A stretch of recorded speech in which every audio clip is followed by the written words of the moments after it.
السلام علیکم سامعین، 23 جمادی الاخری اور 6 جنوری ہے۔ خبر کا عنوان ہے مولانا محمود مدنی کا بیان۔ اس بیان میں جمعیت علماء ہند کے قومی صدر مولانا محمود مدنی دامت برکاتہم نے جہاں سیاسی سطح پر وزیر اعظم کو مشورہ دیا ہے اور بہت سے مشورے دیے ہیں، وہاں جمعیت علماء ہند کے کارکنوں کے لیے بھی سخت ہدایات جاری کی ہیں، اور یہ بیان بابری مسجد اور جو نئی مسجد بن رہی ہے ان دونوں کے تعلق سے بھی ہے۔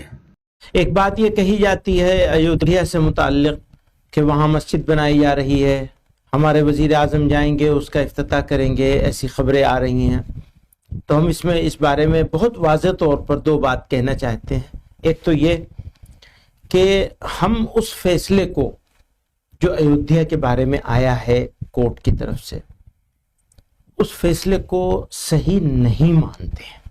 ہمارا یہ ماننا ہے کہ وہ فیصلہ غلط ماحول میں، غلط طریقے سے، غلط بنیادوں پر کیا گیا ہے، ایک بات۔ دوسری بات یہ کہ ملک کے وزیر اعظم کو نہ کسی مندر، نہ کسی عبادت گاہ کے افتتاح کے لیے، سنگ بنیاد کے لیے بالکل نہیں جانا چاہیے۔ اس سے اپنے آپ کو دور رکھنا چاہیے۔ مذہب کا معاملہ عوام کا معاملہ ہے، عوام ہو، مذہبی رہنما ہو، وہ کریں۔ اور میں اپنی جمعیت علماء کے ذمہ داروں سے یہ کہنا چاہتا ہوں، چاہے وہاں کے ہوں چاہے کہیں اور کے ہوں، کہ اگر وہ اس طرح کے عمل میں کچھ حصہ لیں گے،